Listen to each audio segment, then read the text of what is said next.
Dreams have finally come true for Indian Directioners. While pop sensational band One Direction traveled places but never performed in India during their time as a band. But now, Louis Tomlinson finally made his way to the country for a solo performance at Lollapalooza 2025 on March 9. His arrival was nothing short of magical, leaving Indian Louis and Directioners overjoyed. The singer shared his excitement on Instagram, posting a vlog reel of his 2-day visit to Mumbai. India, that was amazing. Feels like a dream. I'll be back. Thank you to everyone that made it so special, he wrote, making fans hopeful for his return. Louis took the stage at 7 pm, delivering high-energy performance that had the crowd roaring. The overwhelming response left him in awe. Sharing the excitement while speaking to Bombay Times, when asked about India's rising reputation as a global music destination, he admitted his surprise that One Direction never toured in India. It's a surprise to me that we never came here with One Direction. I hear the band was big in India.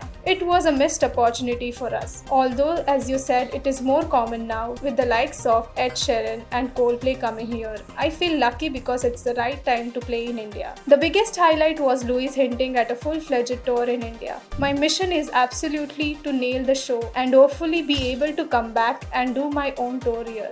And it will be at that time to explore, take in the culture and eat more food.